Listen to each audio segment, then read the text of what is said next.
네, 랜덤워크이라는 단어가 있죠. 이 술 취한 사람의 걸음걸이를 보면 이 사람이 도대체 오른쪽으로 갈지 왼쪽으로 갈지 넘어질지 잘 모르겠다 하는 게 있습니다. 참 잘 모르겠다 하는 것들이 우리 세상에 참 많이 있는 것 같고 특히 이 환율의 흐름, 정말 종을 잡을 수가 없겠다. 뭐 이런 생각들 많이 하실 겁니다. 이 환율이 올라가고 떨어짐에 따라서 뭐 기업에는 실제 영업이익에 직접적으로 작용도 하고 국가적으로도 굉장히 큰 위험에 놓이기도 하고요. 도대체 이 환율 어떻게 흘러갈 것인지 두 분의 전문가를 모셔서 대화를 나눠보도록 하겠습니다. 오늘 고수열전 함께 참여해 주실 첫 번째 초대 손님 마경환 대표님 어서 오십시오. 네, 안녕하세요. 네. 네. 역시 또 이 환율 전문가로 너무나 잘 알려주신 최재형 원장님 오셨습니다. 안녕하십니까? 예, 반갑습니다. 네.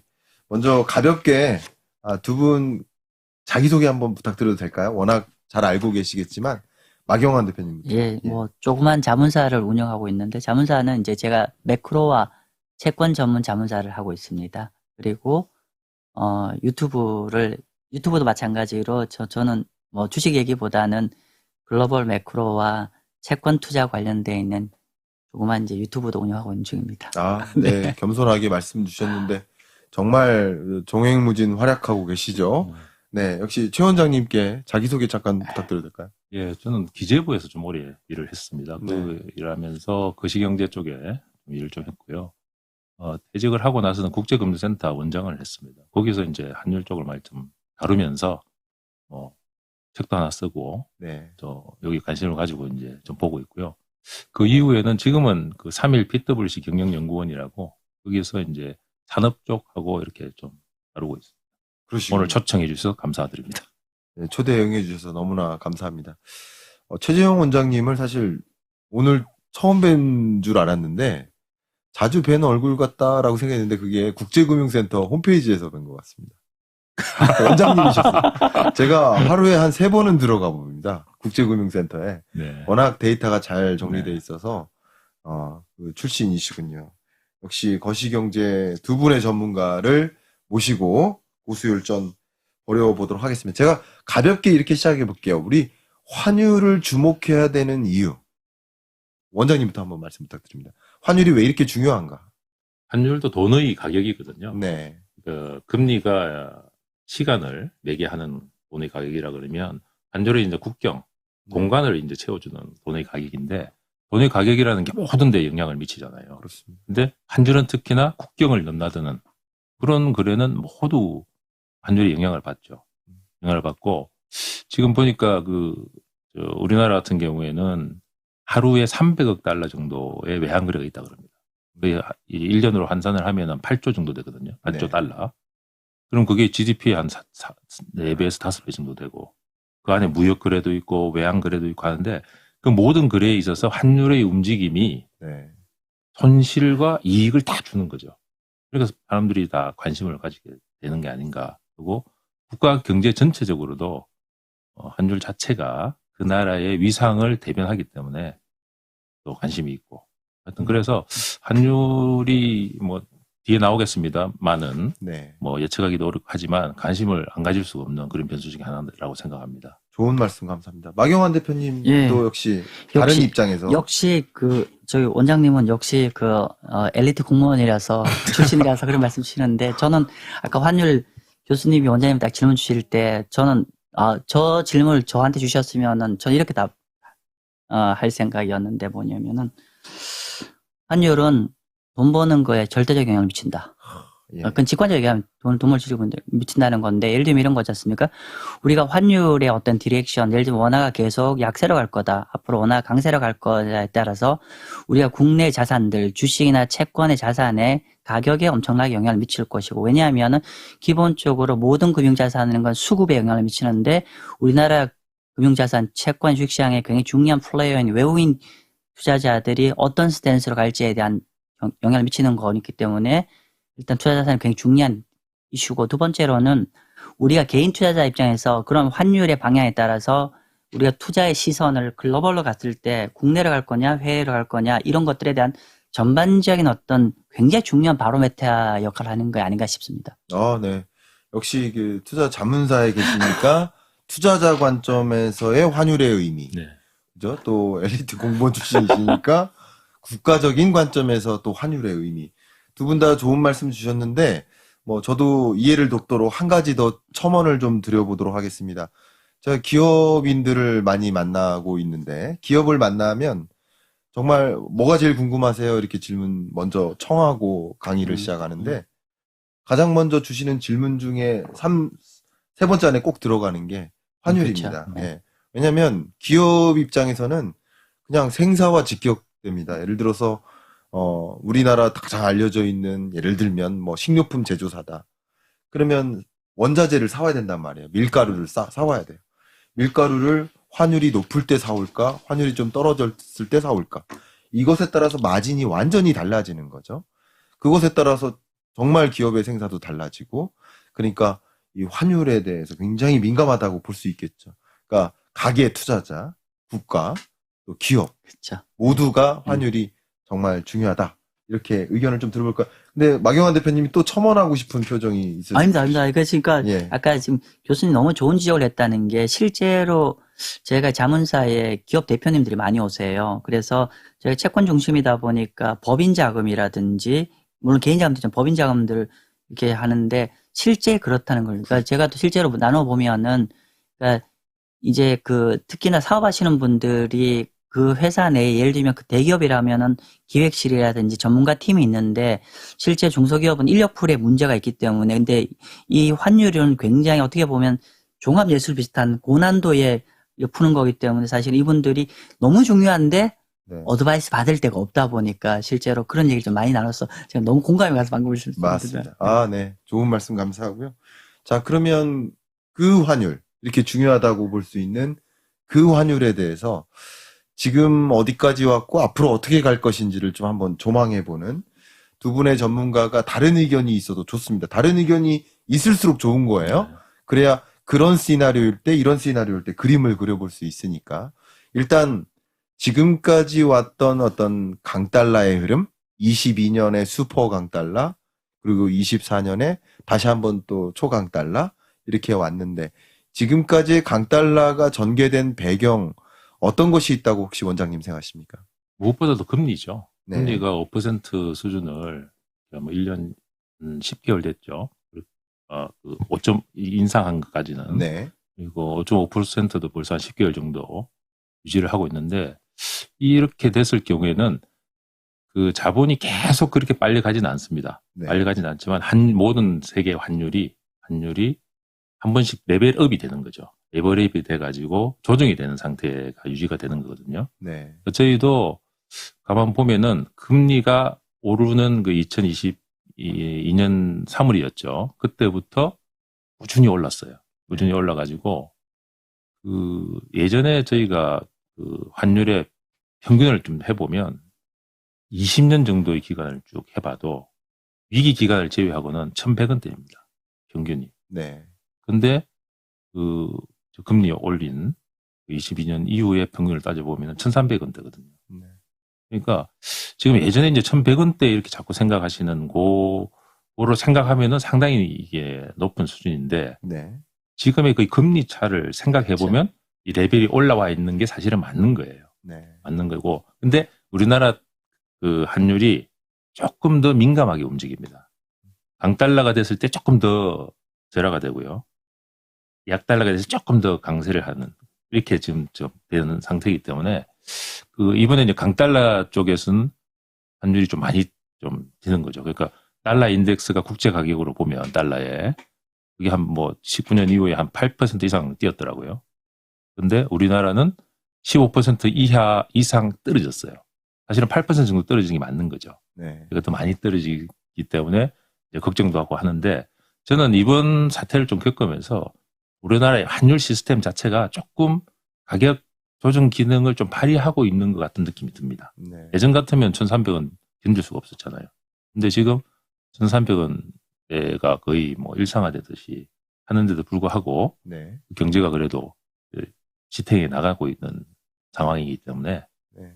그럼 저는 그렇게 봅니다. 현재까지의 이 강달러 기조가 나타난 1,300원대가 일종의 뉴노멀처럼 새로운 기준 환율처럼 적용되고 있다. 그게 우리 경제에 뭐 큰 충격을 주지 않을 만큼 강달러가 오래 지속돼도 그렇게 나타나고 있다. 이렇게 의견을 주신 것 같습니다. 왕영환 대표님, 지금 환율 흐름을 또 어떻게 바라보셨습니까?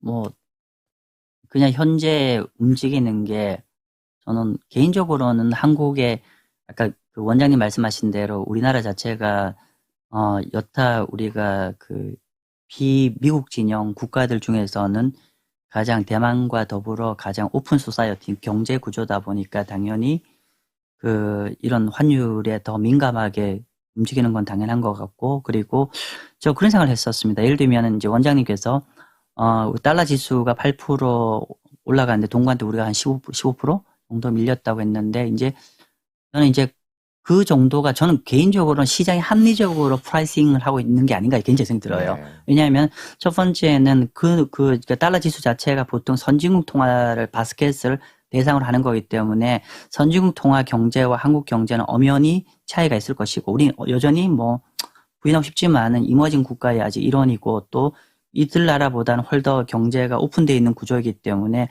그런 걸 종합적으로 생각한다고 하면은 이 정도 빠지는 게 너무 과한 레벨은 아니지 않나? 라는 생각 좀 들고요. 네. 말씀 주신 대로 가장 큰 동의는 역시나 지금까지는 미국의 다른 나라보다 좀 주도적으로 드라마틱하게 금리를 올리면서 금리 갭이 역전되면서 미국이 상대적으로 고금리 국가가 되면서 그 어떤 달러 강세의 전 세계 통화, 그러니까 전 세계 원화를 포함한 전 세계 비달러 대비 달러 강세를 견인한 동인이 되지 않았나 싶습니다. 네. 좋은 의견이십니다. 어쨌든 이 금리 차가 지금의 강달러를 만들었다. 물론 원달러 환율 혹은 뭐 그 밖에 달러 인덱스를 결정짓는 그 변수가 금리만 있는 것은 아니겠죠. 근데 금리의 격차는 똑같이 유지될지라도 2022년 초반에 소위 유독 강달러가 나왔었던 것은 또 전쟁의 영향도 있었을 거고, 24년에도 이 지정학적 불안 때문에 달러 선호 현상이 또 추가적으로 집중되다 보니까 그게 또 추가적인 강달러를 만들었다고 이게 볼 수 있죠.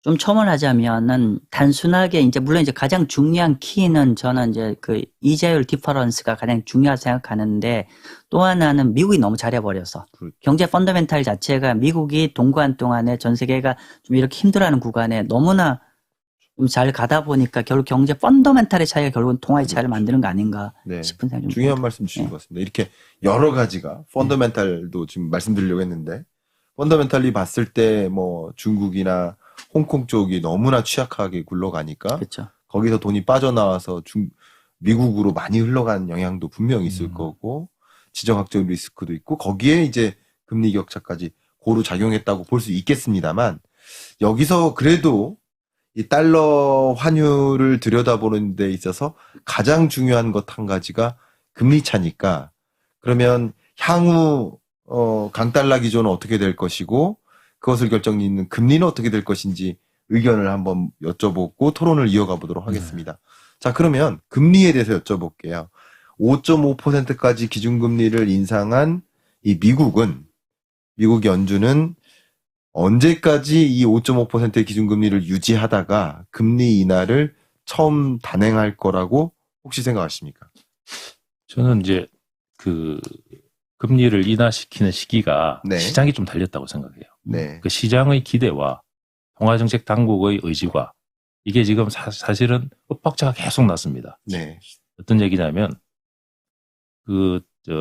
페드가 좀 내리고 싶어요. 네. 내리고 싶은데 시장이 너무 강하게 앞서서 내리고 싶은 마음보다 더 강하게 강하게 원하는 거예요. 네. 그러니까 네. 시장이 확 뛰게 된단 말이죠. 네. 그러니까 기대가 우리 시중에서 나오는 말로 방정을 뜬다 그러죠. 네. 시장이 방정을 뜬다 이런 소리 들으면 하면 제가 네. 맞겠습니다만은 아닙니다. 하여튼 조금 너무 강하게 반응을 하는 거예요. 좀 내리려고 그러면 이게 막 해가지고 주가가 오르니까 소비가 좀 되겠죠. 그러니까 미국 경제가 괜찮은 거예요. 그러니까 또 못 내리겠다 하면서 조금 물러나고 이 과정이 계속되어 왔거든요. 지난 그 피봇을 하겠다고 했던 2022년 말부터 그 얘기가 계속 온 과정이 지금까지 이게 안 된 거예요. 네. 그래서 저는 지금 남은 기간에도 마찬가지라고 생각합니다. 우리 연초를 한번 생각해 보십시오. 연초에다 6월 뭐 3월 얘기도 나오고 네. 6월부터 뭐 최소한 6월부터는 내리는데 그것도 뭐 한 3번 정도는 내리겠다 이랬는데 지금은 내리는 시기도 6월 이후이면서 많아봐야 2번? 네. 이렇게 바뀌었단 말이에요. 그렇죠. 그게 왜 그러냐면 주식 시장이 또 확 좋아졌잖아요. 네. 그런 영향이 이제 페드에서 의사결정을 할 때 부담이 된다. 그래서 지금 앞으로도 저는 이제 뭐 언제라고 제가 말씀을 뭐 드려봐야 이게 예. 의미가 없는 거고 시장이 너무 빨리 반응을 하게 되면 네. 조금 더 물러서게 되는 그런 상황이 되지 않을까. 그러면 제가 마 대표님께 여쭙기 전에 네. 마지막 확인차 질문을 네. 드려보도록 하겠습니다. 그럼 결국 시장이 이제 과도한 기대감이 바닥에 떨어졌을 때 금리 이제 인하 안 하겠지 했을 때 금리 인하를 하겠다 이런 의견이실까요? 그거하고 이제 네. 그게 뭐 같아졌을 때. 같아졌을 때면 제일 좋죠. 그러면 이제 파월의 마음속으로는 9월인데 시장은 지금 7월로 믿고 있으니 똑같이 9월로 믿고 있는 시점에 금리 인하를 단행할 뭐 것이다. 그렇게 뭐 말씀을 하셔도 이제 되는데 예. 작년 9월이 하이퍼롱거 이게 팍 나왔잖아요. 네. 그때는 사실은 상당히 시장이 좀 죽었어요. 네. 죽으면서 이제는 다시 이제 준비를 하고 있었던 거죠. 페드 입장에서는 네. 빠이긴 됐겠다. 명분이 생기잖아요. 네. 시장도 좀 죽고 하니까. 근데 그때 다시 또 올라갔단 말이에요. 또 페드 그 위원들이 또 얘기하는 그 얘기를 또 시장에서 받아가지고 좋게 받아가지고 또 하락이 되니까 또 물러났거든요. 네. 그래서 지금 사실은 이게 경제적인 것도 있지만 정치적인 것도 지금 다 엮여 있잖아요. 미 대선도 있고 하기 때문에. 근데 인플레이션에 대해서 인플레이션을 잡는 게 좋으냐, 금리를 내리는 게 좋으냐. 그게 지금 미국이 예컨대 좀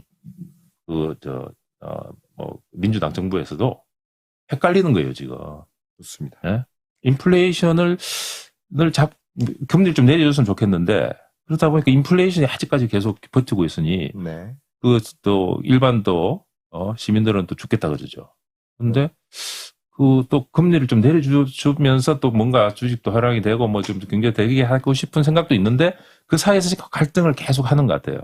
그게, 파월 의장한테 반영이 돼갖고 그렇게 하시는지는 내가 모르겠어요. 모르겠지만, 뭔가 하여튼 파월 의장의 그 얘기들이 시장에서 볼 때 일관성이 자꾸 없어 보이는 게 그런 고민들이 하는 일환이 아닌가 하는 그런 추측도 해봅니다. 좋은 말씀 감사합니다. 제가 정리를 한다면 마켓 디펜던트하다. 이렇게 정리가 될 것 같습니다. 마켓에 따라 달려있다. 예, 그런 의견이신 것 같습니다. 마 대표님께도 좀 질문드리겠습니다. 사실 원장님이 역시 이게 사람은 백그라운드가 중요하다 생각이 다시 한번 들었고요. 네. 그 역시 이렇게 어떤 뭐 이런 쪽이니까 약간 그런 쪽도 많이 보시. 사실은 뭐 저는 그냥 저도 아까 말씀 주신 대로 어떤 정책을 결정할 때 마켓 익스펙테이션을 잘 조절하는 건 너무너무 중요하다는 거 동의하고 좀 여기 약간 좀 조금 다른 생각이 있는데 저는 조금 펀더멘탈리 어프로치하면 어떨까 싶은 생각이 있어요. 뭐냐면은 지금 보면은 결국은 우리가 연준이 듀얼 맨데이트지 않습니까? 그러니까 우리가 인플레이션 잡는 거랑 그다음에 이제 노동시장을 극대화시키는 방법인데 지금 보면은 이제 결국 이제 좀 한 2, 3주 전만 하더라도 일부의 사람들은 연준이 추가적인 금리 동결해서 추가적인 금리 인상을 할 여지가 있지 않을까라는 우려감도 있었죠. 그러니까 예를 들면 인플레이션의 작년부터 떨어지던 게 금년 초부터 조금 이렇게 올라오는 모습을 보이다 보니까 추가적인 긴축을 들어가야 되는 거 아니냐 이런 우려감이 있었는데 반면에 그거는 이제 어떻게 보면 이제 현재 레벨이 약간 추가적인 금리 인상에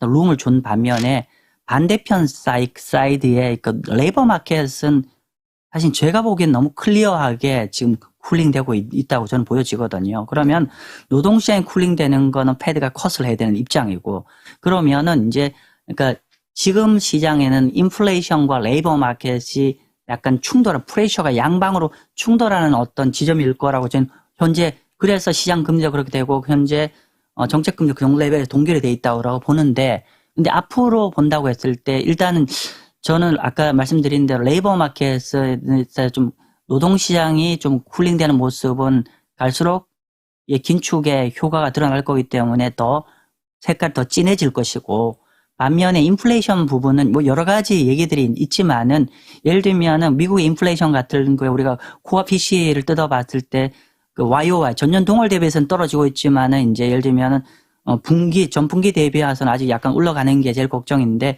사실은 파월 의장이 얘기했던 스테이트먼트 조금 뜯어보면 좀 답이 나올 것 같은데 파월 의장이 뭐냐면은 라스트 마일 2%를 앞두고 마지막 구간이 좀 이렇게 범피하게 움직인다고 얘기하는데 근데 그럼에도 불구하고 저는 이쪽 방향으로 갈 거라 보여져요. 왜냐하면 스티키한 컴포넌트 자체가 우리가 뭐 잘 아시겠지만은 뭐 쉘터라든지 웨이지 그로스인데 이 부분들은 기본적으로 후행성을 갖고 있는 데이터들이고 그러면 이 부분들의 선행 지표들을 보면 사실 시차는 있지만은 점진적으로 좀 가라앉는 쪽의 모양을 보여준다고 하면은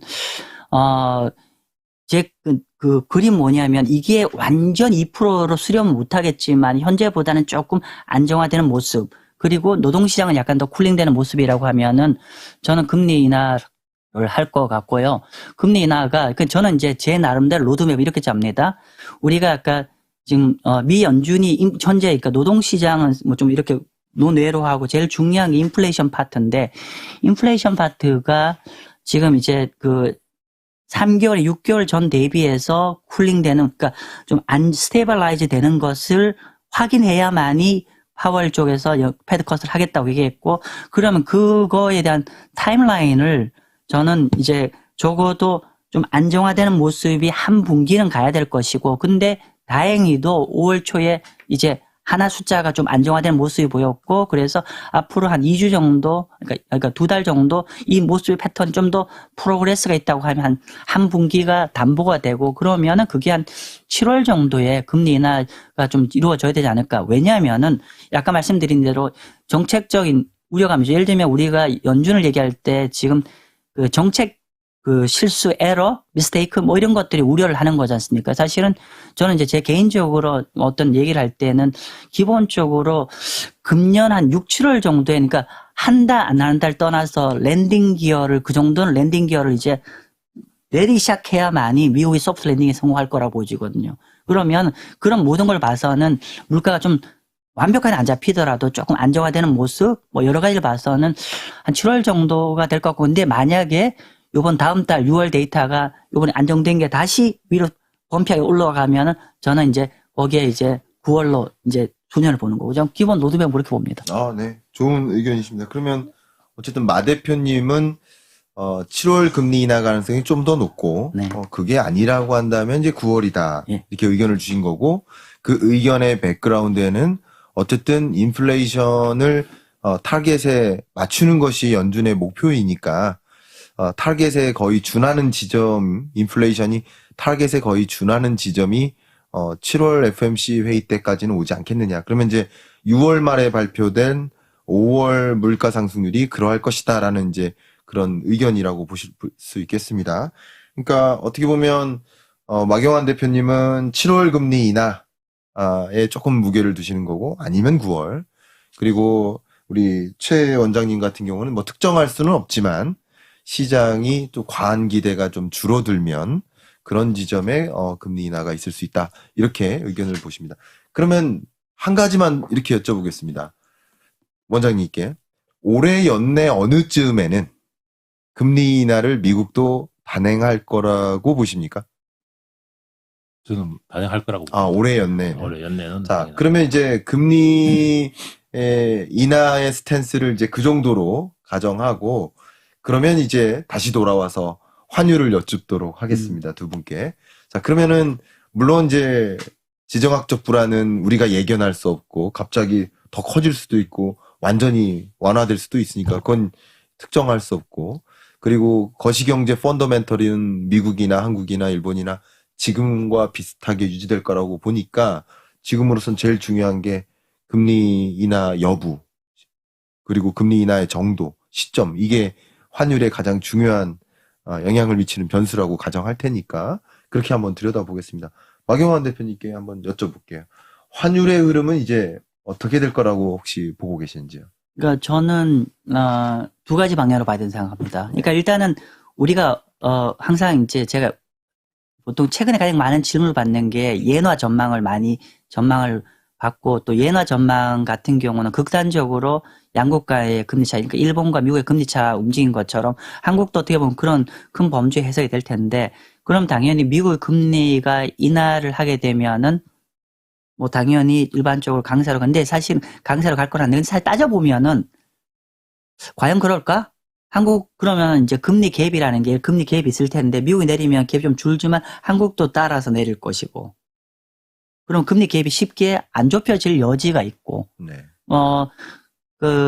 시장 금리 기준으로는 저는 이제 채권 얘기할 때, 채권 투자를 얘기할 때는 미국이 좋아요, 한국이 좋아요 하면 저는 한국 국채를 추천하거든요. 네. 그것의 의미는 미국 금리보다 한국 금리가 더 내려갈 룸이 많다는 뜻을 얘기를 하는 것이고, 그러면은 어쨌건 간에 미국 내려가는 것만큼 이게 그 수혜를 완벽하게 누릴 수는 없는 국면이기 때문에 달러가 그러니까 지금까지 달러 강세 원화 약세인데 제한적으로 좀 원화 강세로 갈 것 같고, 요게 시나리오 1이고 시나리오 2는 뭐냐면은 이 모든 게 미국에 달려 있다. 그러니까 시나리오 1으로 갈지 시나리오 2로 갈지. 시나리오 2는 뭐냐면은 혹여나 미국이 이 정책금리 매니지를 좀 잘못해서 노동시장 충격, 그러니까 현재 현상적으로 보이는 미국의 경제가 양호한 거에 너무 취해서 적절하게 랜딩 기어를 내릴 때 못 내리면은 결국은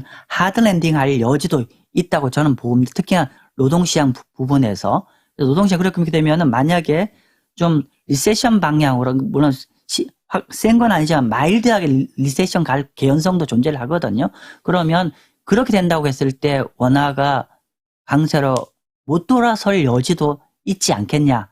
뭐 그렇게 보고 있습니다. 아, 네. 좋은 말씀입니다. 자, 일단 마 대표님 의견을 말씀 들었고요. 최 원장님께도 여쭤보도록 하겠습니다. 이게 이제 환율이라는 게 복잡하잖아요. 네. 그래서 저도 제가 이 뭐 환율을 자주 들여다보고 있긴 합니다만 헷갈리거든요. 네. 그래서 나름대로 좀 틀을 갖고 있으면 좋을 것 같다는 생각이 듭니다. 그래서 저는 이제 이제 환율을 그렇게 보거든요. 달러의 가격으로. 달러의 가격으로 보고 원달러 환율은 한국에서 팔리는 달러 가격. 달러 인덱스는 국제 가격. N달러 환율은 일본에서 팔리는 달러 가격이란 말이죠. 그러니까 뭐 원달러 환율을 결정하는 변수가 뭘까? 당연히 국제 가격이 먼저 들어갈 거 아니에요. 달러 인덱스를 한번 보는 거죠. 플러스 우리나라의 특수성. 이걸 이제 두 개를 이제 가지고 보는데, 이건 이제 저도 좀 단순화해가지고, 아까 말씀이 나왔었지만, 저는 공식처럼 달러 인덱스를 결정하는 것은 제일 큰 게 이제 국제금융시장의 리스크가 발생하면 달러는 오르는 거죠. 네. 미국의 성장률이 올라간다? 오르는 거죠. 네. 미국 금리 올라가면 오르는 거죠. 네. 이렇게 한번 잡아놓는 거죠. 잡아놓고 우리나라의 특수성 보고. 근데 그럼 달러 인덱스가 지금 어떻게 될 것이냐. 근데 여기서 지금 수준에서 오를 것이냐 내릴 것이냐 이렇게 보는 게 아니고 시장에서 추측하는 게 있을 거 아니에요. 그렇죠. 추측하는 기회를 반영해서 이게 형성되어 있는 거거든요. 그렇죠. 그럼 시장에서 보는 것보다도 더 많이 움직일 것이냐를 자기가 결정해야 된다는 거죠. 네. 그래서 그거를 저는 오늘 제 개인적인 말씀을 드릴 수가 있는데 이런 틀을 가지고 보시면 좋을 것 같아요. 네. 그래서 저는 지금 이제 미국의 성장률 보면 지금 2.7%까지로 올려놨단 말이에요. 네. 전망을. 저는 그렇게까지는 안 될 거라고 일단 보고요. 예. 두 번째는 이제 국제금융 리스크는 사실은 최고조가 좀 지나고 있는 것으로 저는 보는데 시장에서는 조금 많이 반영하고 있는 것 같아요. 네. 그래서 저는 그건 조금 완화될 것으로 보고. 그다음에 금리는 시장에서 한번 지금 한 2번 정도 네. 지금 이제 왔다 갔다 하는데 조금 더 했으면 좋겠다고 자꾸 이제 아까 말씀드린 데도 기대를 더 하고 하는데 그 수준 정도에서 이제 대충 파가 될 것 같아요. 그렇다 그러면 아까 두 개 국제금융 리스크 조금 더 괜찮아질 것 같고요. 성장률 조금 떨어질 것 같고 그렇다 그러면 달러가 약간 약세가 될 수 있는 네. 지금보다는 네. 그런 이제 국제 가격은 그렇게 지금 저는 보고 있고요. 네. 우리나라의 특수성은 지금 체감 경기는 지금 안 좋습니다. 우리가 소비가 안 좋고 부동산 경기가 안 좋기 때문에 그렇지만 지표 경기는 괜찮아요. 네. 반도체나 이렇게 수출 쪽이 괜찮기 때문에 그래서 이제 경제 성장 자체는 좋아지고 있단 말이에요. 이제 그 성장률 전망 자체가 조금씩 올라가고 있단 말이죠. 그러니까 우리나라 성장에 대한 것은 저는 이제 조금 더 긍정적으로 봅니다. 체감 경기는 안 좋지만 예. 지표 경기는 좀 더 좋게 이제 될 것이라 보고 있고 그 다음에 경상수지 이제 흑자로 이제 된단 말이죠. 네. 그 부분. 그리고 우리나라 이제 리스크가 이제 뭐 PF 리스크니 뭐 그다음에 부채 조정을 우리가 많이 못했어요. 그래서 부채 조정에 대한 부담 이런 것들이 있는데 부동산 PF도 정부가 예측하지 못하는 정도로 이렇게 되지는 않을 것 같아요. 왜냐하면 레고랜드 사태 때문에 깜짝 놀래가지고 사업장마다 지금 다 관리를 하고 있거든요. 네. 그래서 정부가 그 절제되게 관리되게 이게 퇴출을 시킬 수가 있지만 그냥 뭐 이렇게 자기들 모르는 정부가 모르는 사이에 이게 막 뭐 어떻게 일어나지는 않을 것 같아요. 그래서 이렇게 좀 종합해 보면 우리나라 특수성도 약간 원화에 좀 유리한 거죠. 그렇다 그러면 저는 종합적으로 볼 때 우리나라에서 그 리스크 요인이 현재화되지 않거나 그다음에 국제적으로도 무슨 사건이 일어날지 모르지만 그런 사건들이 없는 그냥 이건과 같은 상태다 그러면 저는 달러도 약간 약세로 바뀌고 원달러 환율도 지금보다는 조금 네. 완화된 형태로 갈 것이다. 네. 다만 지금의 지형이 배드 뉴스에 더 민감하게 반응합니다. 네. 그래서 배드 뉴스가 나오면 조금 더 올라가는 이제 그런 게 있고 좋은 뉴스는 천천히 반영되고 이런 시장의 특성이 있기 때문에 그런 거는 고려를 하되 저는 기본적으로는 지금 상황에서는 원달러 환율이 조금 이제 원 입장에서는 강세가 되는 거죠. 조금 네. 지금 보고 최근에 제가 한번 통계를 한번 돌려봤어요. 아까 2000년 이후에 환율을 쭉 추계를 했는데 제가 표준 편차를 한번 구해봤는데 놀라운 게 표준 편차 플러스 2가 혹시 교수님 얼마 정도 될 것 같으세요? 상방에 표준 편차 2 표준 정도. 편차 상방에 플러스 2요. 예. 제가 계산을 했는데 정확히는 모르겠는데 1330원이더라고요. 네. 1330원이면 정규 분포를 했을 때 사실은 이론적으로 지난 25년, 그러니까 24년 중에 3%가 채 안 되는 구간이 지금 와 있다는 거죠. 네. 사실은 굉장히 예외적인 거고, 사실 정상적으로 보면 원하는 일정 부분 강세로 가야 되는 거죠. 네네. 그 그래서 기술적 분석으로 봐도 네. 예, 강세화가 있을 거라고 보고 있습니다. 역사적으로 보더라도 아까 이제 좀 첨언을 드리면 1100원대에서 쭉 있었잖아요. 네. 쭉 있다가 위기 때는 1300원. 1300원이 그동안에 쳤다 그러면 다 위기로 갔어요. 네. 갔는데 이번에만 1300원을 견디는데 예. 그게 이제 아까 말씀드린 금리 차가 그렇게 낮기 때문에 그렇거든요. 네. 그 전에 1300원 갔을 때는 금리 차 그리 없는데도 갔어요. 그러니까 순전히 우리 내부적인 상황 때문에 그렇게 갔다는 얘기고 지금 1300원을 견딜 수 있는 거는 금리 차 때문에 근데 그렇다. 그러면 이게 그럼 중장기적으로 1100원 쪽으로 갈 것이냐. 역사적인 평균 지표는 1100원, 1150원 뭐 이렇게 되는데 그거는 1100원, 1150원 요때의 상황이 우리가 미국보다도 성장률이 더 좋았을 때예요. 네. 그리고 또 한 가지가 뭐 금융 불안이라든가 그런 것들이 없을 때를 말씀하시는 아니, 거죠. 그런 게 아니고 하여튼 성장률이 좀 우리가 더 높은 시기에 예. 1100원대를 유지했단 말이죠. 네. 그런데 지금 앞으로 미국보다 우리가 그 성장률이 더 높을 것이냐 네. 안 그럴 가능성이 높다는 거죠. 비슷하거나 그 네. 수준에 간다 그러면 1100원대로 가기는 쉽지가 않을 것이다. 네. 중장기적으로 그 1100원과 1300원 사이에 어디선가 있을 가능성이 높다. 새로운 균형점이 가더라도. 네. 근데 지금 1300 얼마는 지금 수준에서 조금 떨어질 가능성이 높다. 이렇게 됩니다. 그러니까 강달러의 약세화는 전개되지만 약달러로 전환되지는 않을 것이다라는 스탠스 같아요. 그렇죠. 아까 저도 좀 비슷합니다. 아까 조금 그 말씀 주신 거 중에서 금리 차 때문에 지금 1300이 계속 그 어느 정도 유지가 되는 것도 있고 저는 개인적으로는 옛날에 1300대 우리가 못 버틴 게 한국만 그랬기 때문에. 네. 그러니까 뭐냐면은 피어 그룹들 미국의 반대편의 피어 그룹 주요 이머징 마켓 모두 다 지금 통화가 밀려 있기 때문에 사실 우리의 경쟁국 미국이 아니라 우리의 경쟁국들이 동시에 밀려 있기 때문에 이게 사실은 실효적이라고 할 때 그렇게 크게 영향이 별로 없는 상황이지 않을까 그것도 있지 않나 싶습니다. 네, 그렇네요. 그러니까 우리나라만 유독 약원화가 아니라 그렇죠. 다른 달러를 제외한 나머지 통화들이 다 도토리가 된 거죠. 그죠? 도토리끼리 거의 비교하는 수준까지 온 것이다. 그런 식으로 강달러의 약세화가 좀 전개되겠지만 약달러로 전환은 어렵지 않겠는가 하는 두 분의 좀 공통된 의견이었던 것 같고요. 두 분의 이견은 크게 없이 다양한 의견들을 보조해주고 보완해주고 하는 방식으로 하나의 방향성을 향해 맞춰 나간 것 같습니다. 오늘 여러분 고수열전 참여해 주셔서 감사하고 여러분들께서도 환율, 또 금리 그것이 또 우리 투자 의사결정이나 또 어떤 식으로 나의 경영 의사결정해야 될지 그런 고민에 충분히 참조가 되는 토론이 됐길 바라는 마음으로 2부 기대해 주시면서 마무리하겠습니다. 감사합니다.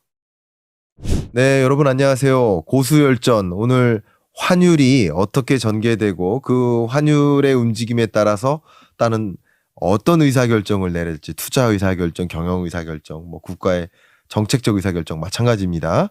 어떻게 우리는 대응을 해야 될지를 고민해 봐야 될 시점이 온 것 같은데요. 두 분의 고수분들과 함께 지금 현재의 뭐 세계적인 통화정책 기조에 대한 의견과 그리고 어떻게 우리는 또 대응해야 될지 자문을 좀 부탁드리도록 하겠습니다. 오늘 함께 해주신 최재형 3일경제회계법인 경영연구원 원장님 안녕하십니까? 예, 반갑습니다. 네, 박영환 대표님 오셨습니다. 네, 안녕하세요. 네, 네. 오늘 토론에 임할 어떤 마음가짐 어떤 마음으로 혹시 자리하셨습니까? 이 환율과 통화정책 기조 관점에서. 뭐 저부터 말씀드릴까요? 일단은 저는 굉장히 존경하는 전문가님들과 토론할 수 있다는 자체가 일단 영광이고요. 아유, 영광입니다. 영광이고, 그리고 그냥, 아마 시청자들한테는 지금 시간이 너무 좋은 시간이지 않을까. 왜냐하면 제가 유튜브를 해보면은 느낀 게 뭐냐면 생각보다 환율에 대한 좀 원사이드한 얘기를 너무 많이 갖고 있다 보니까 거기에 약간은 좀 바이어스를 갖고, 보시는 분이 많아서 이런 시간이 꼭 기묘하고 필요한 시간이지 않을까 싶습니다. 너무 네. 좋은 접근이신 것 같습니다. 막영환 대표님의 유튜브랑 또 투자 자문회사에 좀 노크를 좀 해봐야 되지 않을까. 네, 그런 생각이 들었습니다. 원장님께도 좀 마음가짐. 예, 저는 이제 방송은 사실은 뭐 데뷔 비슷한 건데요. 네, 이렇게 그 방송에서 이제 잘 하시는 분들하고 같이 얘기를 하게 돼서 영광이고요. 저는 환율 문제는 우리가 트라우마가 있습니다. 네, 그래서 한 번쯤은 좀 정리를 하고 좀 넘어갔으면 좋겠다는 생각이 있고요. 그 환율이 조금 더 우리한테 친근하게 다가올 수 있는 그런 기회가 됐으면 좋겠다는 생각이면서 오늘 저희가 여기서 환율 얘기를 이렇게 하는 게 환율 강달러 뭐 원화 환율이 이렇게 고공행진하는 거가 마무리되는 정도의 시기가 아닐까 하는 그런 생각도 해봅니다. 이 정도로 예. 토론을 하기 시작한 걸 보면. 그렇죠. 저도 이제 각종 뉴스 프로그램에 이제 공중파 방송에 이렇게 초대될 때 보면은 슈퍼 강달러 오면은 반드시 연락 옵니다. 슈퍼 강달러 오는 날. 그죠? 근데 이렇게 환율을 가지고 토론하는 이 시점이라고 한다면 이제 그 슈퍼 강달러가 저무는 시점이라고 또 생각해 볼 수도 있겠죠. 그렇게 긍정적으로 생각해 보고 말씀을 나눠보도록 하겠습니다. 제가 지난주에 말씀 나눴던 걸 조금 정리를 해볼게요. 물론 저의 의견일 수 있지만 정리를 해놓고 그리고 오늘 이야기를 접근하면 훨씬 쉽기 때문에 정리를 잠깐 하도록 하겠습니다. 그러니까 환율이라는 것은 어쨌든 남의 나라 돈을 우리나라 돈으로 얼마 주고 바꿀까의 개념이 되기 때문에 그 남의 나라 돈의 가격이라고 볼 수 있겠죠.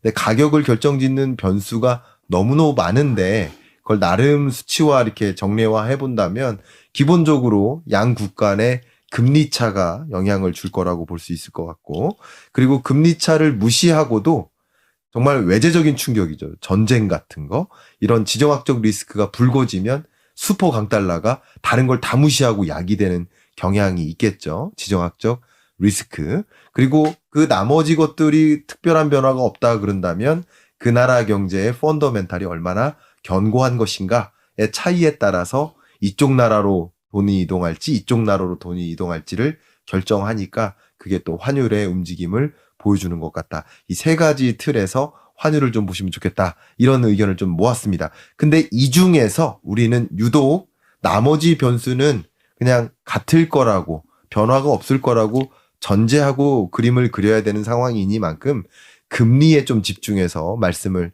나눠볼 수 있도록 하겠습니다. 제가 좀 서론이 길었지만 여러분의 이제 일부를 안 보고 오신 분들이 좀 계시기 때문에 좀 정리를 했습니다. 자, 그러면 이제 단도직입적으로 여쭙도록 하겠습니다. 한미 간의 금리 격차에 대해서 앞에 말씀하신 것처럼 우리나라 국민이 좀 트라우마가 있어요. 그러면 2%포인트라는 한미 기준금리 격차가 여기서 추가적으로 더 벌어지면 우리가 고민하는, 우리가 걱정하는 그런 문제가 터질 수 있다, 없다. 어떻게 생각하십니까? 그러진다 하더라도 그런 상황은 아니고요. 네. 위기를 말씀하시는 것 같은데, 그렇죠. 위기는, 국가에 대한 신뢰가 무너질 때 생기는 거고요. 네. 지금 일본 같은 경우를 예를 들어 보면, 2019년도가 이제 팬데믹 전이니까, 그때의 우리나라 환율이 한 1150원 정도 됐습니다. 그걸 기준으로, 그때 그 같은 기준으로 따져서 지금 엔화 환율을 보면은, 네. 1600원대 중반대거든요. 예. 1600원대 중반대인데 일본 크게 뭐 외환위기가 온다든지 그런 건 아니잖아요. 그렇죠. 그런데 우리가 약간 1600원이다. 그러면 엄청나게 놀라시겠죠.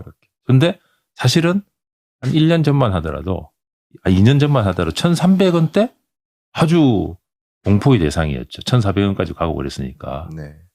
그러니까 예컨대 그 금리 차가 조금 더 벌어진다 예컨대. 저는 그렇게 보진 않는데, 네. 그렇게 그런 상황이 발생한다 하면 자본을 통제할 것이냐, 아니면 그냥 환율을 좀 올릴 것이냐, 이 차이거든요. 그렇죠. 그 환율은 하나의 가격이란 말이죠. 예. 그러니까 가격이 올라가면은 환율이 더 올라갈 것이라는 기대가 조금 죽기 때문에 거기서 균형을 이룹니다. 네. 지금까지 온 상황이 그랬어요. 1200원대에서 1300원대 오더라도 그 상황에서 유지가 된단 말이죠. 그 상황에서 또 새로운 뉴스가 나오면 또 반응을 하고. 그렇기 때문에 금리차가 더 늘어난다, 한다. 이 상황 가지고 이게 뭐 위기가 온다, 아니다. 네. 그리고 환율이 조금 더 올라간다고 해서 그게 문제가 된다, 안 된다. 이렇게 판단하는 것은 저는 바람직하다고 보고요. 네. 바람직하지 않다고 보고요. 오히려 경제의 기본적인 신뢰성, 국가 신인도 이런 쪽을 봐야 환율에 대한 위기 가능성에 대한 것은 그쪽에서 판단하기 더 옳다 이렇게 보고 있습니다. 좋습니다. 원장님께서는 그 국가의 신뢰성의 변화가 없다면 추가적인 금리 격차가 벌어지는 일이 있다 하더라도 그게 뭐 외환위기 같은 성격의 일로 전개되지는 않을 것이다 이렇게 말씀을 주신 것 같습니다. 마경환 대표님께도 여쭤보도록 하겠습니다. 다른 의견이 좀 나오면 좋겠는데 다른 의견이 한 번도 안 나옵니다. 혹시 대표님은 어떤 생각입니까? 추가 격차가 벌어지면 좀 위험할 수 있다라고 보십니까? 일단 저는 벌어지지 않을 거라 보는데, 네. 만약에 벌어진다고 하면은, 원화가 달러 대비 약세로 갈 텐데, 이 약세로 가는 게 예를 들면 지금 1,300원인데 뭐 1,400원 이렇게 갈 여지가 있을 텐데, 문제는 이 약세로 가는, 그러니까 어느 정도까지 더 약세로 가냐가 결국 관건일 거고, 좋은 예가 일본이 최근에 지금 150엔에서 160엔 일시적으로 갇혔죠. 근데 외환시장 개입을 했잖아요. 그러니까 그런 것 같습니다. 우리 한국도 사실은 우리가 만약에 원화가 좀 제한적으로 떨어지는 거는 경제의 데미지를 많이 좀 최소화할 수 있을 것 같은데, 일정 부분 레인지 밖으로 떨어져 버리면은 특히나 우리가 원자재를 전량 수입하는 입장이기 때문에 인플레이션이 감당이 안 될 거기 때문에 그건 굉장히 큰 문제가 될 것 같고, 근데 만약에 그러니까 금리가 확대가 돼서 제한적으로 떨어지는 건 저는 큰 문제가 안 될 거라고 말씀드린 게, 제가 전주에 제가 말씀드리기를 1,300원대가 현재 별로 이슈가 그렇게 우리가 2, 3년 전만 해도 상상도 못할 레벨인데 이 정도에서도 우리가 잘 버티고 있는 이유 자체가 저희뿐만 아니라 미국을 제외한 모든 나라가 다 약세 국면이기 때문에 같이 좀 추가로 약세를 가는 거는 큰 문제는 안 될 거다. 단지 한국이 여타 국가 대비해서 금리가 조금 환율 더 가면은 우리 구조 자체가 그러니까 원자재를 많이 수입하는 구조이기 때문에 그거는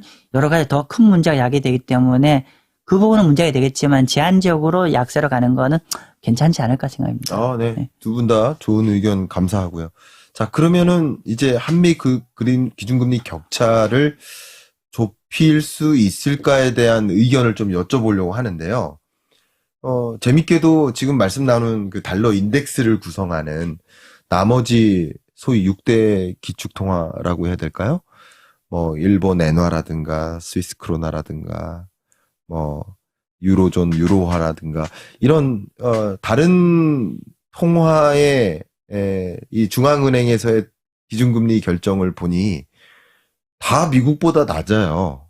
나머지 이 국가들이. 근데 미국보다 높은 나라가 이 선진국 중에는 찾기 힘듭니다. 그러니까 영국도 낮고요. 그렇죠. 다 미국보다는 낮은 상황입니다. 그러니까 기준금리 격차가 다 미국보다 낮게 이렇게 형성되어 있기 때문에 그런 면에서 우리나라가 유독 먼저 금리를 인하하지 않거나 같은 방향으로만 나머지 국가들하고 움직인다면 그게 큰 대외적인 충격을 주진 않을 수 있겠다라는 생각을 좀 해볼 수 있겠는데 그런 관점에서 한번 이번에 여쭤보도록 하겠습니다.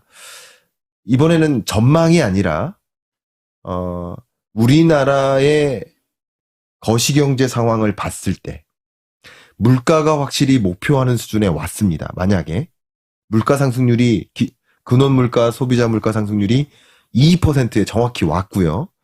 여기서 3.5%의 기준금리를 더 운용하다가는 어쩌면 2% 밑으로 떨어져서 다시 2020년 때처럼 디플레이션을 우려하는 상황이 올 수도 있습니다. 18, 19, 20년 우리 디플레이션을 우려했었습니다. 그렇기 때문에 우리나라 거시경제 여건만 봤을 때 금리 인하를 해도 되는 상황이 온다면 미국이 인하를 안 해도 선제적으로 금리 인하를 해야 된다고 보십니까? 하면 안 된다고 보십니까?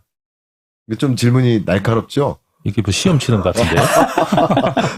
네. 가상의. 네. 근데 예. 저는 그 환율이 잘 움직여준다면, 가격 조정 기능을 잘 해준다면, 네네. 저는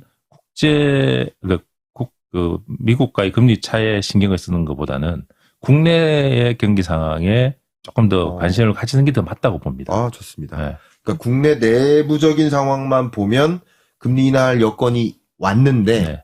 미국이 안 했다고 해서 우리가 안 할 필요는 없다라는 의견이신 것 같습니다. 그렇죠. 예컨대 네. 조금만 더 첨언해드리면 예컨대 금리를 인하하지 않으면 네.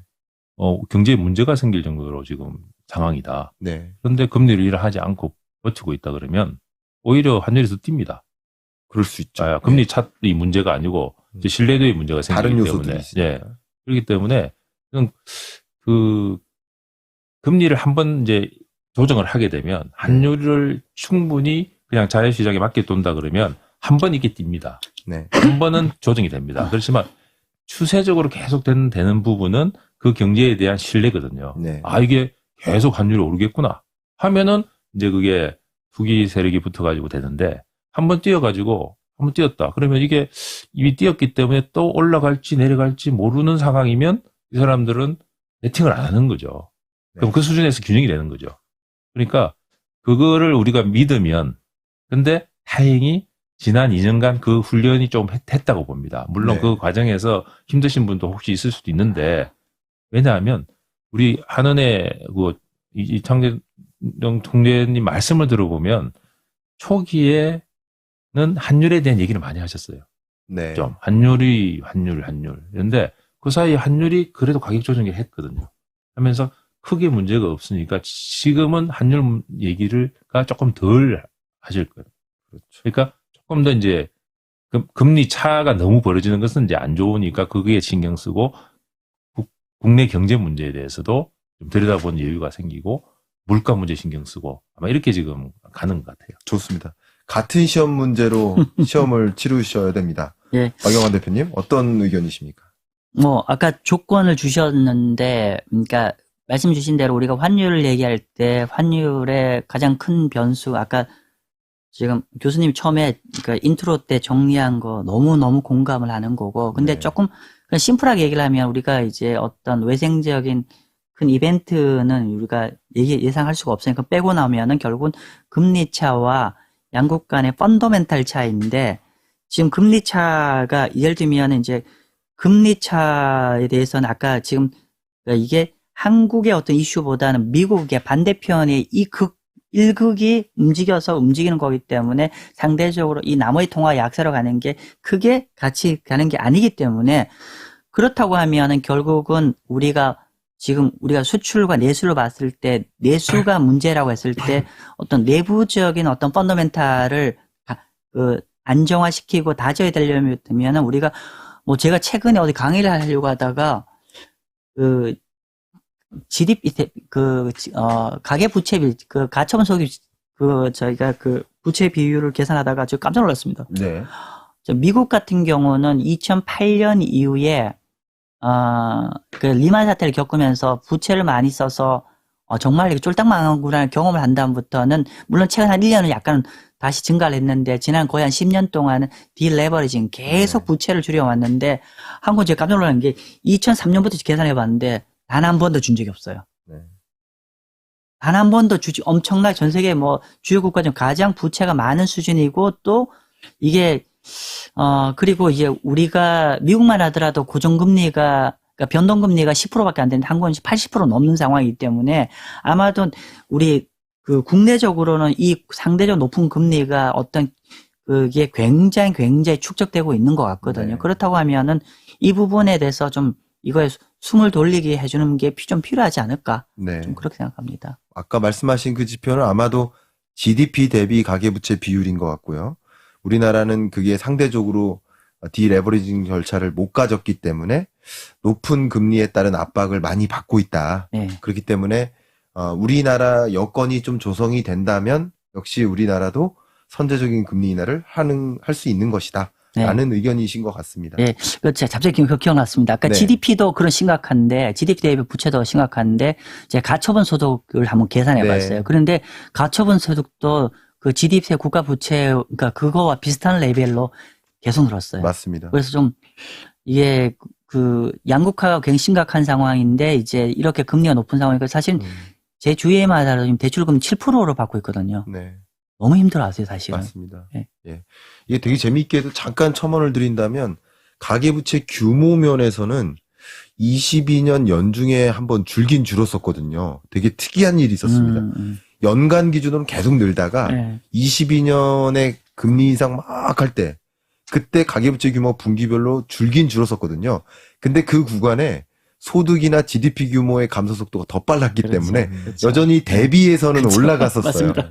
첨언을 드리는데 저도 네, 그 지표를 관심 있게 보고 있어서 자 그러면은 두 분 다 비슷한 생각을 어느 정도 하시는 것 같아요. 그러니까 우리 한국은행의 금리 결정은 대내적으로 물가 안정됐는지 금융 안정됐는지 경기 안정 어떤지 이런 것들을 고루 지켜보면서 의사결정을 내리지만 동시에 또 신경을 쓰지 않을 수 없는 것이 한미 간의 금리 차인 것인데 지금은 한미 금리의 어떤 격차가 중요하기보다는 이게 나머지 여건이 유지된다고 한다면 우리나라 여건이 조성이 되면 인하할 수도 있는 것이다라는 이제 의견을 주셨어요. 그게 지금 벌어지고 있는 모습들이지 않나 생각이 됩니다. 예를 들면 스위스, 스웨덴, 헝가리, 브라질, 멕시코, 튀르키예 물론 저마다 상황이 다 다릅니다만 그런 나라들이 선제적으로 미국보다 금리 인하를 시작했고 그리고 또 재밌게도 영국과 유로존이 6월 정도면 금리 인하를 할 것으로 이제 포워드 가이던스를 던졌어요. 그런 모습을 보면 선제적으로 금리 인하를 하고 오히려 선제적인 금리 인하를 했는데 그것으로 인해 고민했던 우려했던 일이 사실 벌어지지도 않고 있고 그런 면에서 한국은행 총재께서는 한미 간의 금리 격차에 대한 그 걱정보다 우리 한국 경제에 조금 더 가중치를 부여하고 의사결정 내리지 않을까 하는 생각도 좀 듭니다. 이 부분 혹시 어떤 의견이신지 여쭤보고 싶습니다. 저도 아까 말씀드린 대로 비슷한 생각인데요. 다른 나라들도 이제 각국의 이제 사정에 따라서 그 금리를 이제 내렸을 거란 말이죠. 네. 그 금리를 내리면 달러가 순간적으로는 강세가 될 겁니다. 이제 달러 인덱스라는 게 거기하고 연동이 됐으니까 있지만 아까 또 계속 말씀드렸지만 한번 레벨이 형성이 되면은 그 수준을 유지를 하기 때문에 네. 그 수준을 용인을 할 수가 있다면 괜찮다는 거죠. 네. 그러니까 그렇다 그러면 국내 상황이 어떻게 될 것인가를 이제 잘 들여다봐야 되는데 네.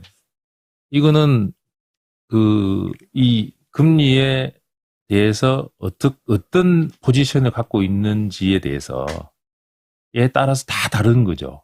어떤 분은 그 부채를 갖고 있으신 분도 있고 어떤 분들은 자산을 갖고 있으신 분도 있고 이 때문에 다르지만 네. 현재 우리 경제를 봤을 때는 그 체감 경기는 안 좋거든요. 네. 체감 경기는 안 좋고 지표 경기는 좋다. 체감 경기는 결국은 소비란 말이죠. 네. 소비고 조금 더 이제 조금 더 흥청망청이라 그럴까요? 예. 이렇게 하는 거는 부동산 경기를 봐야 되는데 소비가 작년하고 비슷하거나 조금 더 줄는 것 같고 네. 건설 경기는 마이너스입니다. 작년이 그렇게 안 좋다 그랬는데도 플러스였거든요. 마이너스니까 올해가 체감 경기상으로는 제일 안 좋을 거예요. 근데 언론에는 자꾸 성장률이 올라갔다 이렇게 하니까 그걸 보시는 분들은 상당히 당혹스럽긴 할 텐데 네. 그래서 저는 이제 그 경기의 흐름이 수출 대기업에서부터 예. 금융시장으로 갔다가 그다음에 내수시장 마지막으로 이제 부동산시장 이렇게 이제 흘러갈 거라고 보거든요.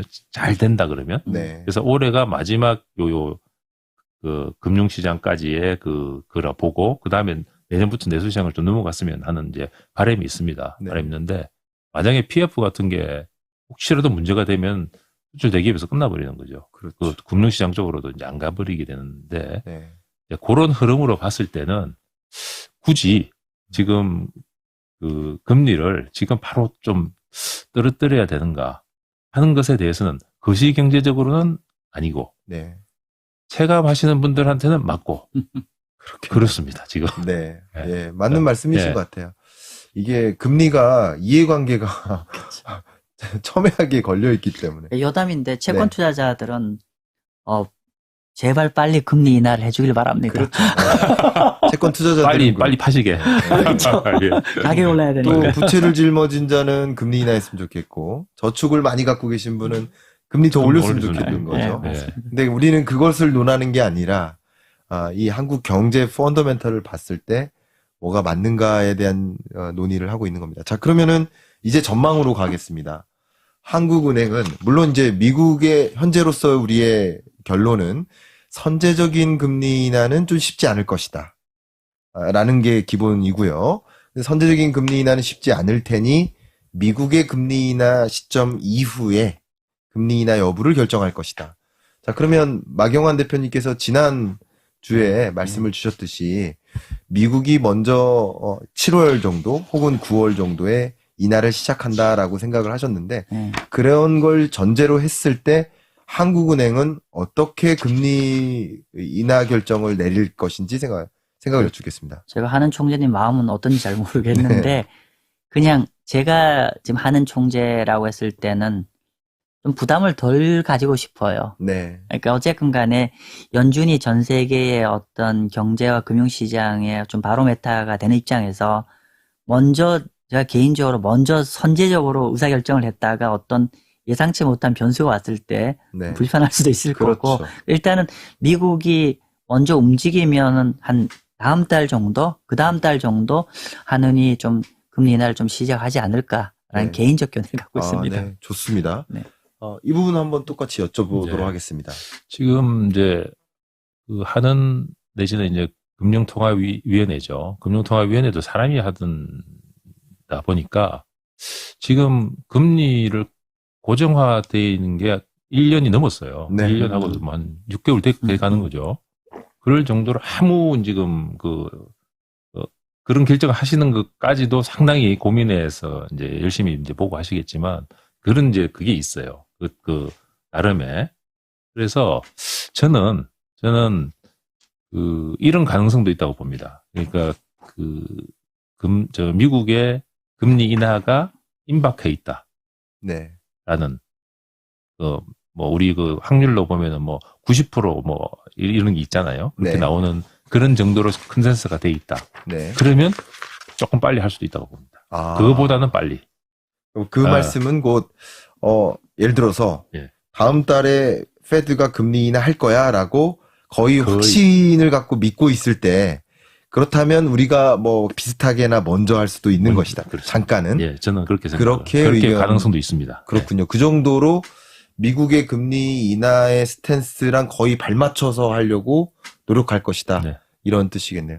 그러면 이 질문 좀 드리겠습니다. 저의 의견을 잠깐 뭐 시청자 여러분께 죄송하지만 의견을 먼저 드리면 끊고 제가 질문하죠, 뭐. 아닙니다. 괜찮습니다. 네. 제가 말씀을 드린다면 미국은 5.5 그러니까 지금의 통화 정책 기조는 기본적으로 금리 인하라고 정의하지 않는 게 편해요. 저는 그렇습니다. 이건 금리 인하를 고려하는 게 아니고 금리 정상화를 고려하는 거죠. 지금 5.5% 금리는 미국 입장에서 너무 과도한 제약적인 금리니 중립금리를 향해 금리 정상화를 가겠다라는 방향성이라고 저는 생각하고요. 제가 맞다는 주장이 아니라 저는 그런 생각이고 우리도 역시 마찬가지인데 근데 미국은 5.5%에서 내려오긴 내려올 그림을 가져갈 텐데 매우 점진적으로 천천히 인하해서 중립금리를 한 3.5%를 향해 내려올 거라고 생각합니다. 근데 우리나라는 지금 3.5%인데 역시 미국하고 똑같은 속도로 내려오면 우리는 이제 소위 1.5%가 되는 거잖아요. 같은 그 페이스메이커처럼 움직인다면 그렇게 될 거라고 보시는지 아니면 우리는 더 먼저 인하할 거라고 생각하는지 더 속도를 더 내서 인하할 거라고 생각하시는지 아니면 미국보다는 더디게 그러니까 한국은행의 중립금리는 어느 정도일 거라고 생각하시는지 이걸 한번 여쭤보도록 하겠습니다. 박영환 대표님. 굉장히 어려운 질문 주셨는데 예. 일단은 그 제 생각입니다. 제 생각 말씀 좀 네, 드리면 너무 좋습니다. 저는 일단은 결론부터 말씀해 주신 정책금리 한 3.5 정도를 한 1년, 작년 1월 달부터 됐으니 거의 한 1년 반 됐네요. 반 네. 됐는데, 저는, 한국의 정책금리가, 이게 내년 중반일지 내년 말일지 모르겠는데, 저는 한 2.5에서 한 2% 초중반 정도까지는 떨어질 것 같다. 그러나 2% 언더까지는 떨어지지는 않을 것 같다는 생각을 좀 가지고 있고요. 네.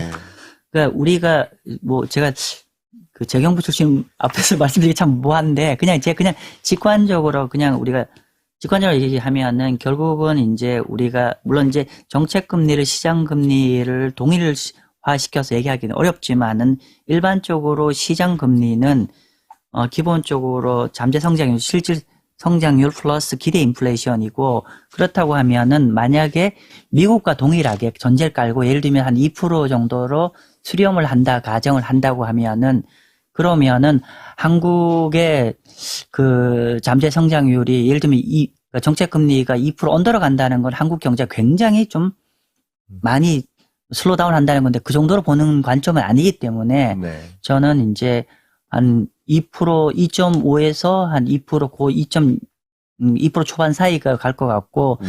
미국 같은 경우는 말씀 주신 대로 저도 비슷하게 봅니다. 네. 그래서 미국의 페이스는 거의 비슷하게 보고, 단지 이제 뭐 양국을 비교를 한다고 하면 당연히 미국이 더 많이 내린 거겠죠. 그렇죠. 그러니까 미국과 동일한 페이스로 가면 한국은 완전 1%대로 내려가야 되는데, 그러기에는 한국 경제 그렇게까지 나쁜 상황은 아니기 때문에, 네. 저는 이제 제한적으로 내려가지 않을까 싶습니다. 네, 좋습니다.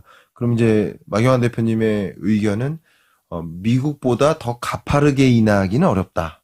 그렇죠. 그렇죠. 네, 맞습니다. 그래서 왜냐하면 이전에 당긴 브레이크가 더 가파르니까. 그렇죠. 사실은. 그 금리 격차가 축소되기는 하나 다시 뭐 이렇게 역전되는 일은 어렵다. 이런 의견이신 그렇죠. 거네요. 예, 맞습니다. 저도 비슷한 생각입니다. 원장님께도 좀 한번 여쭤보겠습니다. 예, 그 역사적 관례를 보더라도 미국의 그 금리 인상과 인하의 폭이 네, 우리나라보다 훨씬 컸습니다. 그렇죠. 예, 역사적으로. 많이 올리고 예, 많이 내리고 우리는 그 중간에서 예, 했던 경우가 많았던 점을 봤을 때 아마 그런 경로로 이제 따라갈 가능성이 높고요. 네, 저는 그 이제 피봇이 완전 이제 이루어졌다, 이제 시작됐다라고 네, 한다면 그 한국은행의 금리 결정의 자유도가 올라갈 것 같습니다.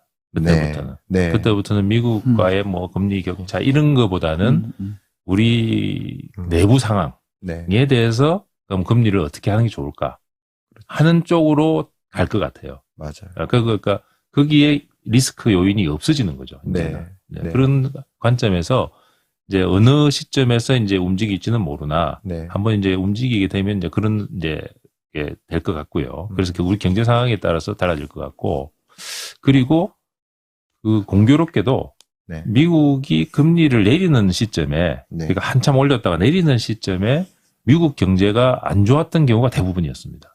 네. 그러니까 약간 후행성으로 금리를 내리는 경우가 많았거든요. 좋습니다. 근데 이번도 그렇죠.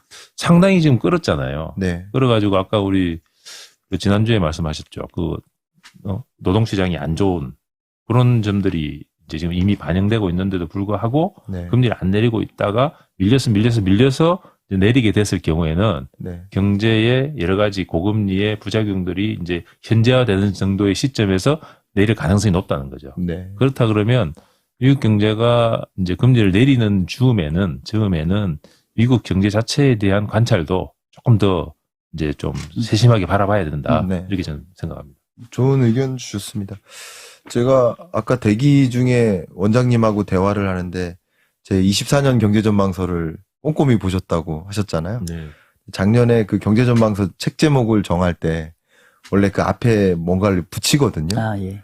근데 제목은 이제 스태그플레이션 2024년 경제전망이 됐는데 원래 앞에 다른 걸 붙이려고 했습니다. 저의 의견은. 피벗. 예. 근데 출판사 입장에선 너무 어려운 어렵다. 표현이다. 그래서 좀 바꿨었던 기억이 갑자기 떠올랐습니다. 말씀하시는 중에 제가 오늘 녹화일 날 그냥 갑자기 너무 궁금해가지고 새벽에 일어나가지고 온통 머릿속에 경제밖에 없으니까 네. 새벽 5시 반에 엑셀을 열고 6대, 그러니까 그러니까 미국과 나머지 달러 인덱스를 구성하는 바스켓 안에 들어가는 나머지 6개국의 IMF 경제성장률 전망치를 비교했어요. 어디까지 비교했냐면 29년까지 나와 있습니다. 29년까지의 전망치를 비교했더니 한국을 거기다 또 넣었습니다. 미국 경제성장률이 가장 높아요. 그렇죠. 나머지 국가들보다. 그러니까 그냥 단순하게만, 물론 디테일하게 보지 않고 단순하게 보면 원래 고성장 고물가 고금리고요. 저성장 저물가 저금리이기 때문에 상대적으로 미국은 덜 내려오고 뭐 그럴 것이다라는 두 분의 좀 일관된 어떤 전망도 함께 했던 것 같습니다.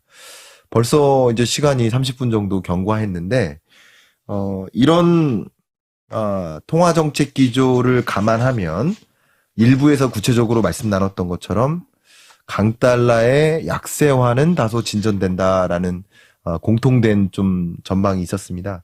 이런 기조하에 마경환 대표님, 우리 개인은 네. 어떤 방식으로의 투자 의사 결정을 내리는 걸 추천하시겠습니까?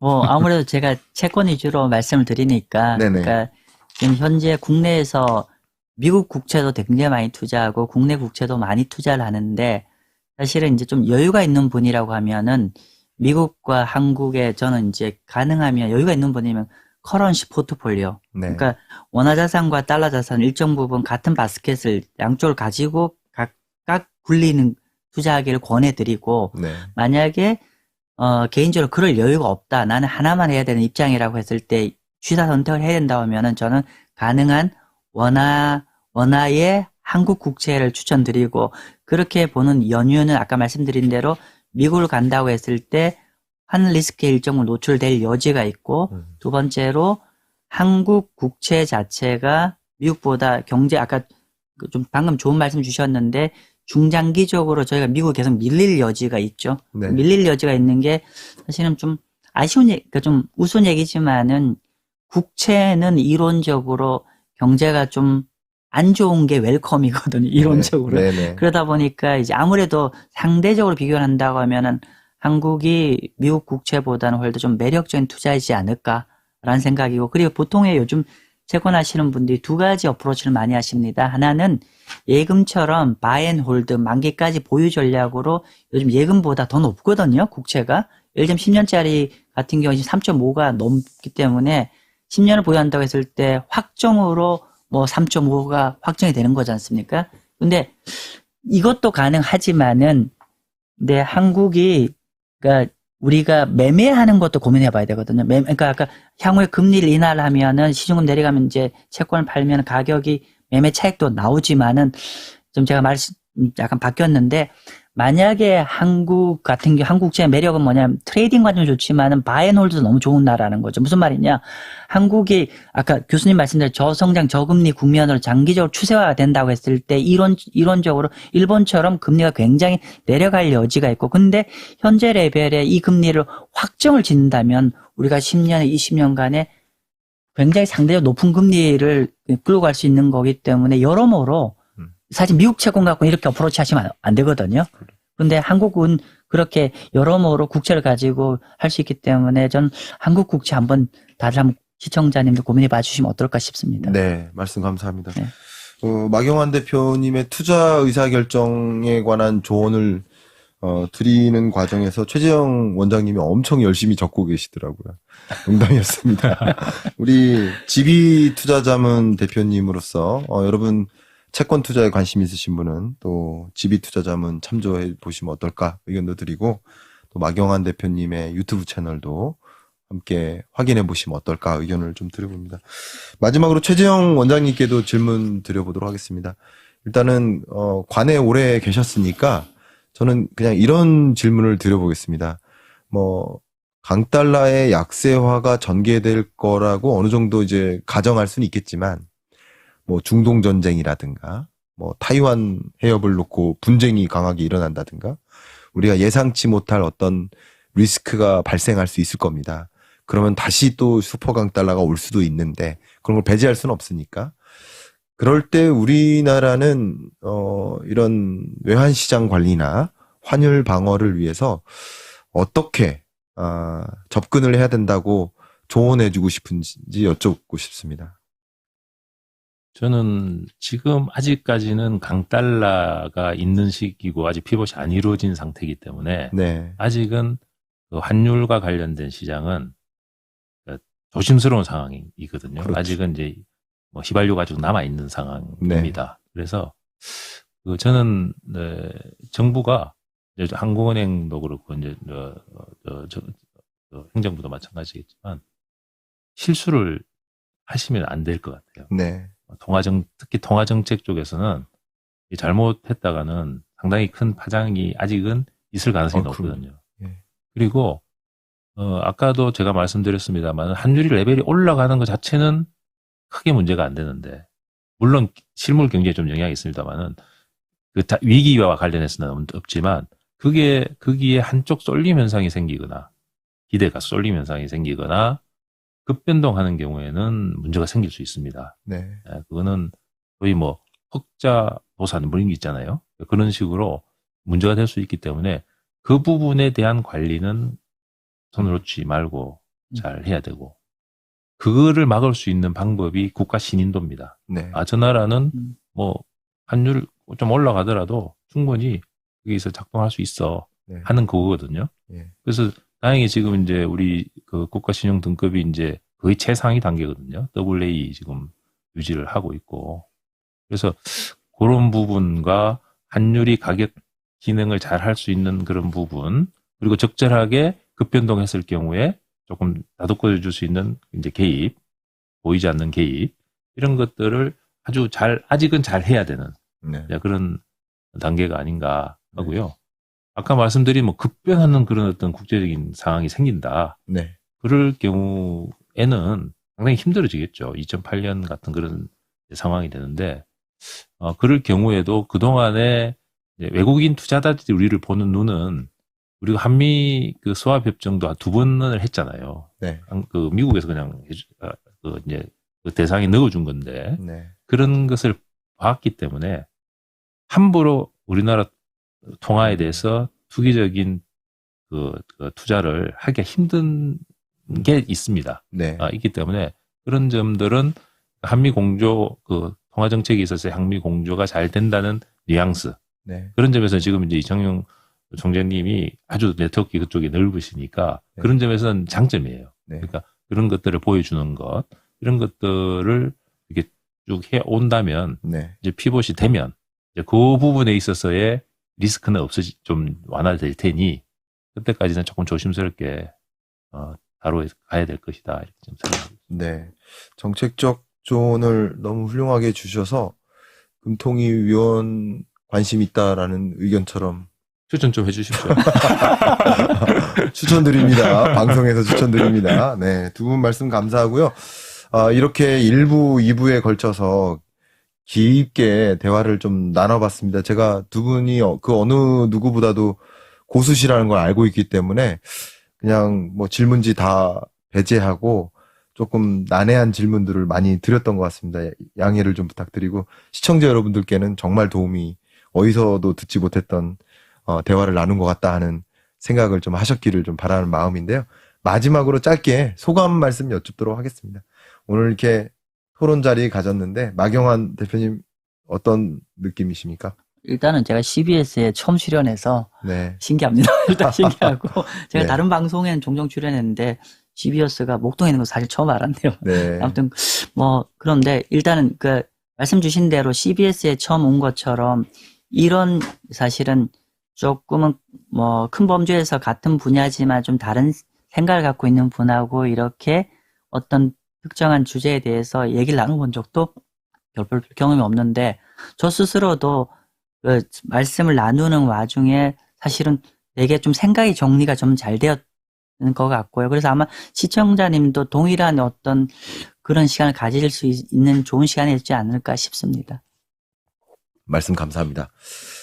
마지막으로 원장님께 좀 소감 말씀 여쭙고 마무리하겠습니다. 저는 이 방송 쪽하고는 사실 친하지는 않는데 오늘 여기 와서 말씀을 한 과정에 혹시 또 시청자들이 보시기에 실수가 있었지 않나는 좀 걱정도 앞서는데 그렇게 봐주시고 그 환율이든 금리든 뭐 인플레이션이든 이렇게 주요한 가격 변수들에 대해서는 우리가 이렇게 유튜브를 많이 보고 하는 것도 좋지만 본인만이 하여튼 그 틀을 좀 갖추는 게 좋지 않을까 하는 네. 생각을 항상 저는 해왔습니다. 그래서 이거 보시는 그 시청자분들께서도 몇 가지 틀만 사실은 잘 가지시면은 유튜브 들을 때 그 틀에 대해서 해석하면 참 좋거든요. 그래서 오늘 환율에 대해서 좀 말씀을 좀 드렸는데 그런 조금 틀을 가지는데 좀 도움이 되셨으면 하는 그런 바람이 있습니다.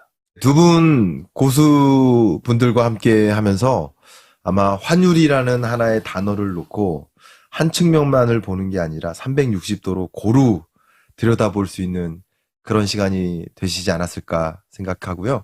여러분이 이런 하나의 주제를 놓고 다방면에서 다차원적인 사고를 하면서 혹여나 내가 하나를 미처 생각하지 못해서 미스졌지 않은 그런 일이 없도록 하는데 오늘의 두 분의 대담이 도움이 되셨기를 바라는 마음입니다. 이상 고수열전 두 분과 함께 마무리하겠습니다. 감사합니다. 네.